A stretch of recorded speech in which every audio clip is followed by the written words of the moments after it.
So Nick, welcome to Wemcast, and welcome to another episode. So in this episode, Nick, I just want to introduce yourself. So if you could just tell the listeners a little bit about you and where you're from, and then we're going to explore a little bit about your situation right now and some of the fantastic things you've done in the past. Right. Well, my name's Nich Woolf. I'm a sort of retired paramedic. I'm told that I'm the worst retiree in the world.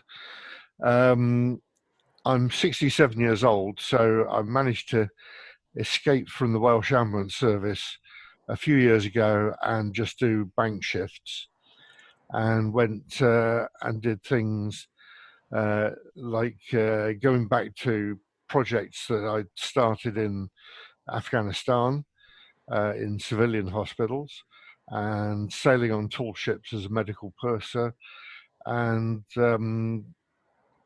stuff in Ethiopia, and also in Vanuatu in the South Pacific.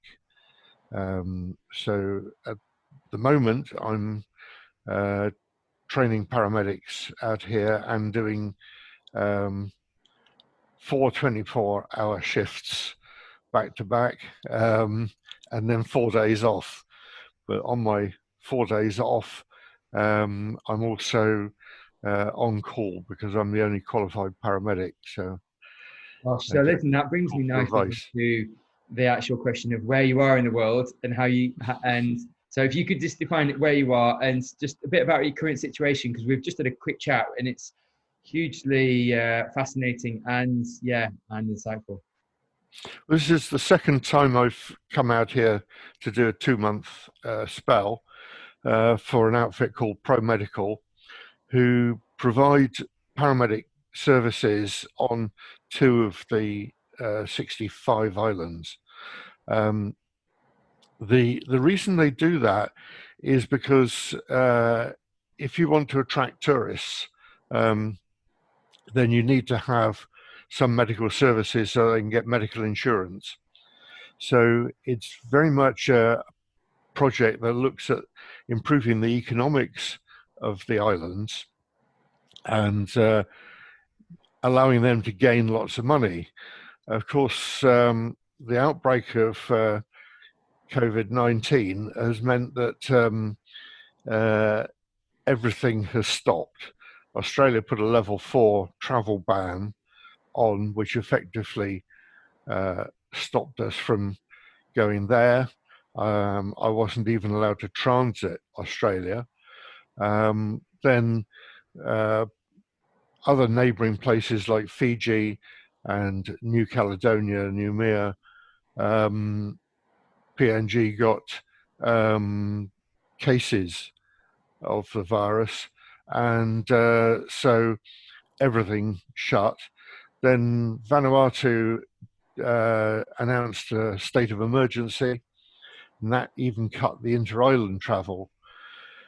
So I ended up with every leg of my journey home, which I should have been on now, being cancelled, and the flights from Australia back towards the UK have been cancelled for at least 2 months, and they're now saying possibly 6 months. So I'm well and truly stuck. British High Commission have been fantastic, but even they can't work out a way at the moment. So I've extended my stay, and I'm here for the next few months at any rate. Nick, gosh, mate, gosh, that's well and truly committed to the cause, so to speak, out there. But so you're the only registered and qualified paramedic on the island, and you're mentoring 4 others, did you say? 3 others. 3 others, yeah. So there's 4 of us that are sharing the shifts. Gosh. So what kind of caseload do you see at the moment? Just is it everything from minor injuries to major trauma, or do you generally just see a lot more minor pathology? No, it's the full range, and of course we're in the tropics, so you get a greatly slanted caseload. Get a lot of things like skin infections and things. There's quite a lot of type 2 diabetes and hypertension and those sorts of problems. They also have malaria and dengue fever, but those tend to come cyclically, and at the moment we're not seeing much dengue fever at any rate.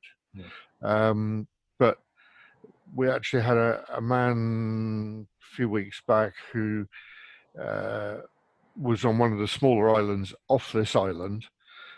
We just had to go down, sounded like a transport job, to a landing stage 5 miles out of town. He came over on a boat from the island with his family. They carried him onto an open boat and brought him over. He had an abscess on his back, and I've never seen anything that size. It must have contained half a litre of pus. The skin was all breaking down. It covered 3/4 of his back, was about 4 centimeters thick. So we immediately put up an IV because he was really in sepsis. No other term for it. We got him to the local hospital, started IV antibiotics, and he unfortunately died 2 days later from it. Gosh. And so that's a minor skin problem. And then we get children fall out of trees. There's very little violence here.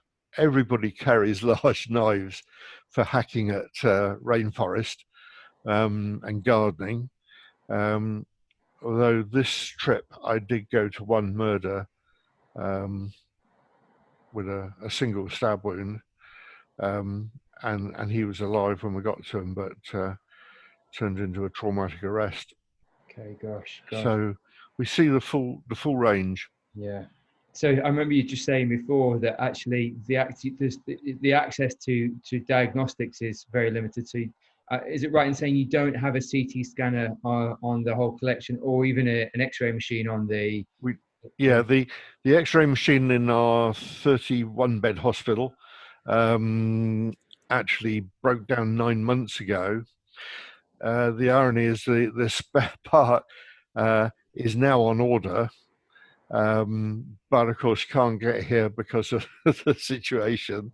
So yes, I mean when you get a fracture, from paramedic point of view, you've got very different priorities in a way. You're obviously going to have to sort out any complications of fracture as soon as you can. The length of time that it can take on very bad roads to get even as far as the hospital, could be 3 to 5 hours on intensely rough roads. So you have to prepare your patient very carefully for transport. Traction splints are an absolute essential, as are SAM splints, and any means that you can to really support fractures. Yeah, indeed. Gosh, so Nick, that's quite complex, really, because you are pretty much the kind of a generalist by nature, really. So you're jack of all trades, really, whilst you're out there. It sounds like. But Nick, so let's just hit pause and rewind slightly. So going back to when you started in 1980 as a paramedic, you trained, and was that southwest? Was that in the southwest of the UK, or? Yeah, that was Somerset Ambulance Service, the original SAS. Ah, okay, okay. So But yeah, wow. yeah, so then I did 11 years there and 10 years in Bristol with Avon Ambulance. Yeah, All disappeared now, and then moved to North Wales. That was still the Welsh Ambulance Service that had amalgamated then, and then I moved. I live back in Somerset now, when I can get there, and that's I do some bank shifts in South Wales. yeah, yeah, indeed. So Nick, just for a second, let's just slightly pivot, if that's okay, and look at, Mm. because you've got a fantastic and fascinating history, Nick. So if I'm right in thinking, you've also worked as a volunteer in Afghanistan, Pakistan, Ethiopia, Haiti, and written a few books as well, Resuscitating Afghanistan and Ambulance Aid. How did you make the transition from working in Bristol, in Somerset, in Wales, to working in places like Afghanistan, Pakistan, and Ethiopia? Well, I went in 1993 to climb Big Mountain in Pakistan, with 5 friends, and that was a fabulous trip. I mean, the mountains of Pakistan are quite incredible. But when I finished that, there was a colleague who worked in HR for Avon Ambulance, and she said, "Well, come up and see us. We're in Peshawar." And her husband was working for a UN-funded organization on Afghan aid. I got there, and he said to me, "We need somebody to teach first aid to some D-miners." Um, so I had a rather rapid upbringing in anti-personnel mines, and as well as teaching first aid to people who had more practical experience of it than I did. It was also the start of me becoming a passionate anti-personnel mine campaigner. Mm. So between 93 and 95, we managed to get the Vienna Protocol signed by a lot of countries, Mm. although the United States only signed a couple of years ago, and they've now dropped out under President Trump. So that's a sore point. Yeah. So did Um, so did but the linkage from Afghanistan into Ethiopia and Haiti, was it all under this ubiquitous umbrella of anti-personnel mines, or was there a variety of? no, no. I eventually in Afghanistan, I got teamed up with Sandy Gall's Afghanistan Appeal. Some people are probably old enough to remember Sandy Gall as a newsreader, and he set up a charity, and they did physiotherapy and limb fitting. So I did various practical things for them, like taking Land Rover parts into Afghanistan, um, and things like that to help them. And then met up with an amazing orthopedic surgeon called John Fixon, unfortunately now dead, but he was he'd retired from Great Ormond Street doing children's orthopedics, and I helped him with a lot of his clinics out there, which taught me an awful lot about orthopedics. And then there was a hospital in Afghanistan where various British surgeons had gone, and they'd refused to go back there because the lack of any resus training or anything like that. So I set off to get a load of equipment through an outfit called Festival Medical Services that does voluntary work at big music festivals, and the money that we gain from that goes to charities worldwide. So I sort of combined it all and went out and decided to teach resuscitation to an Afghan hospital. And the book is sort of set over 3 years of going out using my holidays. So I am an Afghan tourist. Wow. So that's In the book, that sense. Resuscitating Afghanistan. So it's your reflections over that 3 year period of just everything, I guess, just the whole health economy, educating clinicians, just reflections of the whole. I went out doing it all the wrong way round because I didn't sort of plan the courses till I got there, and I was glad I did, because it wasn't the fact that they were poorly educated doctors, it was the fact that they didn't have any concept of teamwork. And resuscitation was used as a way of getting them to work together. So it was also the fact that at one stage, it's in the book, that I was able to teach them all the components of, for instance, basic life support. But when you gave them a scenario and got them to put it together, it was rubbish. They just could not do it. And it suddenly dawned on me that it was because they didn't have any vision of what they were trying to do. So there's quite a famous bit of film from the BBC about Chris Solomons, who's employed by an ambulance service. And when they were filming the North Yorkshire helicopter, I think it was, he actually had an MI and then had a cardiac arrest on camera, and they resuscitated him. And I showed this bit of video to the Afghans and gave them a scenario immediately afterwards, and they did it perfectly. They're very practical people, and as soon as they saw what was expected of them, they did it. And it taught me the lesson that, just because we know what resus looks like doesn't mean to say that everybody else does. Yeah, I learned that actually. It's a really good point, actually, Nick. So I learned that through some of my education and teaching.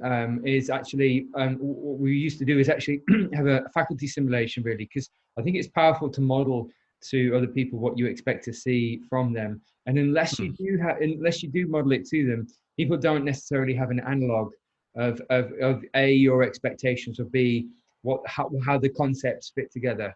Yes. And so I think you're right. A picture and or a simulation speaks 1,000 words, and so to be able to model that to people was quite powerful, really. And even get them to critique us after we did that, but actually model it to people. It's uncomfortable, but actually really quite powerful. Absolutely. So Nick, as you went on from there, and you went into a few other countries, how did you end up in Haiti? How did you end up there? I can't actually remember who it was that's forwarded on. I can't remember whether it was an email or whether it was just turned me to a web page. But it was an American charity called HERO, which is Haiti Emergency Response Organization, who provide paramedic ambulance service in Haiti. And they welcomed me to go there. I don't have a good track record with flights, I think, because I managed to land there. Air France had failed to give me a message to stay back in Guadeloupe for 24 hours. I arrived in the middle of a huge riot and had to run with a policeman to a police station from the airport, be sort of locked up for a couple of hours before I could even get anywhere. Ended up in a hospital where they were short of staff because of the rioting, and did about 72 hours there in their emergency department with gunshot wounds coming in. I think I gave 14 doses of TXA, which is not what you really want to be doing. Yeah, that's crazy. Yeah, that is crazy. And was that off the back of the earthquake, which No, they've moved on. I mean, the earthquake is obviously the root cause of things, but quite a long time ago now. I can't remember exactly which year, but there's a lot of political unrest there, and they do like burning tires and rolling them down on people and shooting in the street, and but it all stops on a Sunday usually, and they go to church. Gosh, wow. So just pivoting slightly, Nick, and looking at Ethiopia. What were you doing there? How did you get to Ethiopia, and what were you doing there? Well, Ethiopia was through Festival Medical Services. Last year we gave over £100,000 to various in grants to various small charities. Yeah. We specialise in real small grassroots projects, not the government-run projects where you get trouble over consultants and corruption and all sorts of things like that. And we've done, jointly with some other charities in the UK, we've built, I think it's 5 health posts around Lalibela in the Highlands, and also a maternity unit, which has had a bit of a struggle opening. So I went out with another person from Festival Medical Services to actually explore what the problems were about this maternity unit and what we could offer. And particularly, I was looking from the aspect of they have ambulances there, which are really just Land Cruisers with some sort of a bed in the back. There's not much else. Even the oxygen was empty. And they were taking women in labour, in difficult labours, obstructed labours, for a 6-hour journey on unsurfaced roads to a place where they could have a C-section. And I think 8 had died in the previous year from ruptured uterus on the journey. So just seeing, obviously the best route is to make the maternity unit work so that they don't have to go on the journey. But they were still taking orthopedic cases to this other hospital, and they had no proper splinting. So things like getting a locally made traction splint were the priority, and working out how we could equip ambulances. And of course, that's now all on hold because of the virus outbreak. So it's sad that people are still losing their lives through the outbreak of the virus, not from viral disease, just the practical aspects of it. Indeed. And what we're seeing, speaking to colleagues around the world, actually, Nick, at the moment, is a real drop in trauma cases as people move around less and are socially isolated and social distancing. But that doesn't admonish them from people still having MIs, so heart attacks, still having stroke, still having anaphylactic reactions. So life still goes on in that regard, and if you can't cap the kind of the coronary artery disease, it has its own time frame. So we are seeing almost a drop in trauma, but we're certainly not seeing a drop in other standard normal acute medical pathologies which you'd normally see. I mean, it's also worth pointing out that I believe in Vanuatu, the latest information I have is there are 3 ventilators, 1 on this island and 2 on Ifati in the bigger population. But in a way, that makes it very easy that the team dealing with COVID-19 have said they're not going to ventilate anybody, because the ventilator that is here is for surgery and for trauma cases that come in, that need it. Yeah, indeed. And it there makes is no decision-making. point in trying to save people from COVID-19. So being free of the virus is the biggest advantage that we have. Yeah, absolutely. So Nick, just looking forward, really. So a couple of questions in my mind I'd like to ask you. One is that what are some of the key learning take homes that you've come to understand from trying to disseminate education across the world, really, from the Middle East to Africa to other parts of the globe. What are some of the ubiquitous lessons that you feel like work time in, time out? I think one of the messages that I always try to get over to people now, that I learned the hard way, is that hospitals have never treated a patient. It's the staff inside them. So, all credit to the German government, who built a new hospital in northern Afghanistan in Mazar-i-Sharif. It's a fabulous looking building, but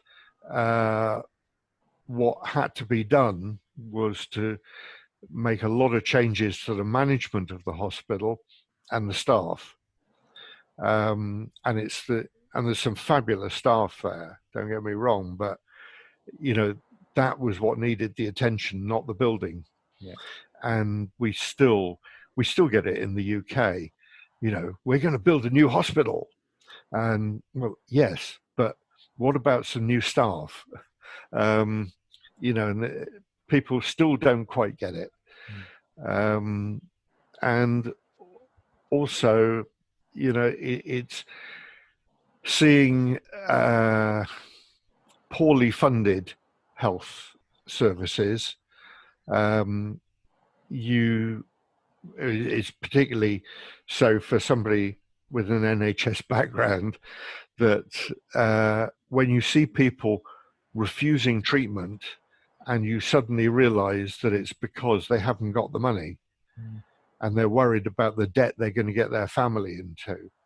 And I mean, certainly in Afghanistan, I saw several people with advanced cancers of the mouth who are so proud of not dropping their family in it, as it were, that they'll deny that they've got any problem even eating with a golf ball sized growth in their mouth, purely and simply because they don't want to admit that they want help.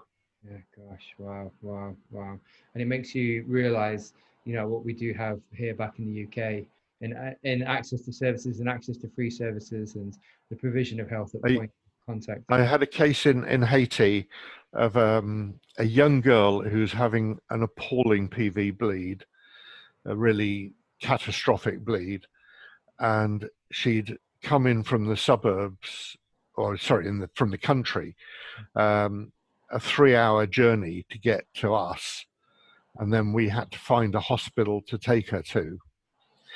we had to phone 7 hospitals before we actually found one that would take somebody with no money in a life-saving situation. When we got there, they'd run out of diesel fuel for their generators, so they were in darkness and we're not taking patients. Whilst we had a big argument about this, a woman came in, squatted down between us and the doctors of the hospital and delivered a baby on the floor so that they would have to take it. And then we found another hospital. Luckily, we had quite a number of people with us, including an intensive care nurse. So we had to take the girl with the hemorrhage to this other hospital. There was no doctor there, but they let us set up our own ITU, as it were, and waited 5 hours for the doctor to appear. Oh gosh, that just puts it into perspective, Nick, to be honest. It puts it all into perspective. Yeah. So Nick, just coming into land now, just have you got any sort of summary thoughts or messages for our community? So we have a large community of paramedics, doctors, nurses that listen to this and will watch this in quite a difficult current sort of health climate. But from your mindset of overcoming and thinking laterally and prevailing in some extremely difficult circumstances, have you got a message for people that might be listening?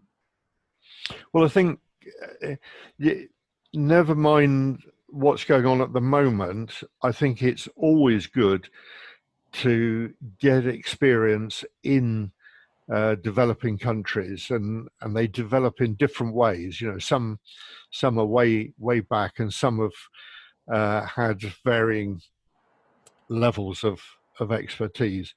But if you go somewhere where you haven't got everything handed to you on a plate, it does increase your competence and your confidence. And I think that confidence is a great thing in anybody in medicine, that it gives a lot of reassurance to your patients and teaches you to be much more relaxed about things, and to also use all the psychological and positioning things to relieve pain before you reach for all the drugs. And it just improves things for you as well, that you feel more confident doing your job because you've got more experience. So I think everybody in medicine should experience some difficult places. I wouldn't wish any traumatic stuff on them, but it does you good. And in these sort of difficult times, it makes you much more capable of getting through, and makes you more inventive. We can't get any disposable plastic aprons, and I see some people complaining online that they can't get nice disposable plastic aprons. I've actually invented a tabard made out of a black bin liner, slit down the sides, with a hole cut for the head, and 2 bits of tape to just hold the sides together. And it looks really stylish, and works just as well.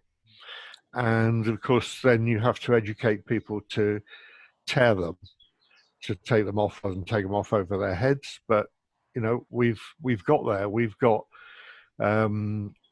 WHO standard PPE. Still waiting for a few bits that are going to be flown in by the Australian military, I believe. Yeah. You're right, though. Thinking laterally and the ability to just to actually explore different options is absolutely vital. Another thing, like you said, doffing PPE, taking PPE off in an appropriate fashion is sometimes the riskiest part of the whole process. So, like you Yeah. said, being able to take that off appropriately and not contaminate any other parts of your body. But yeah, that's a fantastic message, actually, Nick. Just to have that spectrum of experience where it actually probably makes you more grateful for what you do have when you do have it. In something like the NHS, when you've seen There's, where some places which yeah, simply don't have the provision the NHS has. and every single bit of knowledge that you've ever learned about anything will come in useful somewhere. Yeah, yeah, yeah, yeah. Absolutely, absolutely, absolutely. And I'm a big advocate of exactly what you said. Mm. Having that experience, and you bring it for it brings you on as a person, but brings you on as a clinician as well. So One of the things, going back to the lack of X-ray, one of the things I learned in Afghanistan from John Fixon, this incredible orthopedic surgeon, was how to use a stethoscope to diagnose fractures. You put it on an elbow or a knee or any sort of bony prominence that you can get a good contact with, and you just move the limb very, very slightly, and you can hear the slightest crepitus. yeah, And it's we just totally rely on an X-ray. We won't give an opinion on any fracture until we've seen the X-ray. In the real world out here, you can easily diagnose a fracture. You just go back to those very, very basic principles. mm, yeah, yeah. The basics work well. The basics absolutely work. Mm. Absolutely. Nick, listen, thanks for your time today. Well, it's not today. I believe it's morning time where you are. If I'm right. I'm in tomorrow. You're You're in yesterday. in tomorrow. You are actually. Are you near the international timeline actually at the moment? Are you? Not far, but I'm the same side as you. Yeah. Yeah. I Yeah. haven't gone over it. Yeah. Just. Yeah. Yeah. Listen, thanks so much, Nick, and I really Thank you. appreciate your perspectives and time just to go through some fascinating recollections, mate. Thank you very much.